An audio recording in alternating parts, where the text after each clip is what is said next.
कई सालों पहले जिनकी तीरंदाजी की वाहवाही होती थी उन्हें कोई नहीं पूछता। सरकार भी उनके साथ अनाथों की तरह सुलूक करती है। Mister Chandru, is this the high court or a history class? I don't इतिहास अंडरस्टैंड। भूल गए इसीलिए ये नौबत आई है। तमिल राज्य के मूल निवासियों के साथ घिनौना सुलूक कर रही है हमारी सरकार। 2-4 पैसे कमाने के लिए दिन रात मेहनत करने वाली सेंगिनी लाखों रुपए देकर उसे केस दबाने को कहा।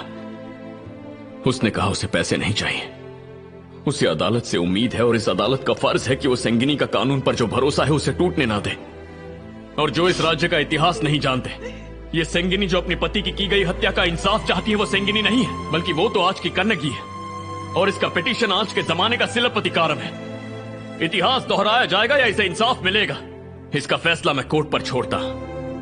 माय लॉर्ड्स, गुनहगारों को कड़ी से कड़ी सजा मिलनी चाहिए। जिनका नुकसान हुआ है उन्हें भरपाई मिलनी चाहिए। अमीरुल्ला आदिवासियों के सम्मान की बातें तो करते हैं, लेकिन आज भी उन्हीं के गांव में उन्हें रहने नहीं देते। मैं चाहता हूं सेंगिनी को शहर में एक घर बनाने की जगह दी जाए। ये लॉकअप में हुए किसी मर्डर का कोई आम केस नहीं है। ये एक ऐसी आदिवासी औरत के हक की लड़ाई है जिसकी कोई मदद नहीं करना चाहता और जिसके ऊपर रोज नए जुल्म किए जा रहे हैं। यही हेबस कॉर्पस पिटीशन है। कोर्ट का फैसला उसे इंसाफ भी देगा और उम्मीद भी। That's all, my lords.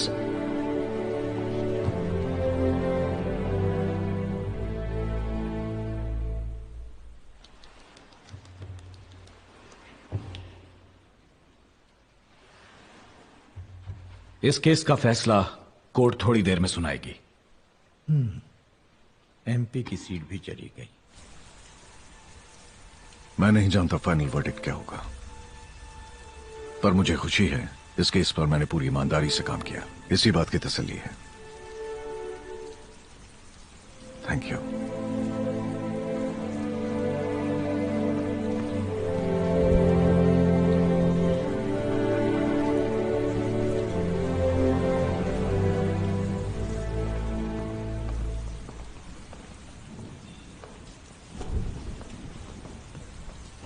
बिना किसी ठोस सबूत या गवाह के राजा कन्नू और उसके परिवार को गैर कानूनी रूप से गिरफ्तार करके उन पर जुल्म किए गए। राजा कन्नू की मौत को ये कोर्ट मर्डर मानती है। SI Gurumurthy, head constable Veerasamy और कांस्टेबल किरवाकरन, कोर्ट इन तीनों को कसूरवार मानती है और इन्हें इसी वक्त गिरफ्तार करने का आदेश देती है।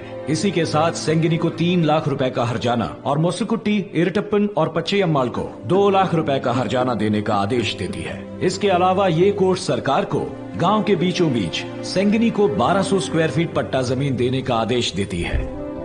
अगर पुलिस और न्यायपालिका साथ मिलकर काम करें तो लोगों को अपने हक के लिए लड़ने की जरूरत ही नहीं पड़ेगी। कुछ ऑफिसर्स की वजह से पुलिस डिपार्टमेंट के माथे पर जो कलंक लगा था उसे मिटाकर लोगों का भरोसा फिर से जीतने के लिए आईजी पेरुमाल स्वामी ने जो इन्वेस्टिगेशन किया वो काबिले तारीफ है। इसी के साथ साथ पीड़ित आदिवासी महिला को न्याय दिलाने के लिए एडवोकेट चंद्रू ने जो मेहनत की है, कोर्ट उसकी सराहना करता है।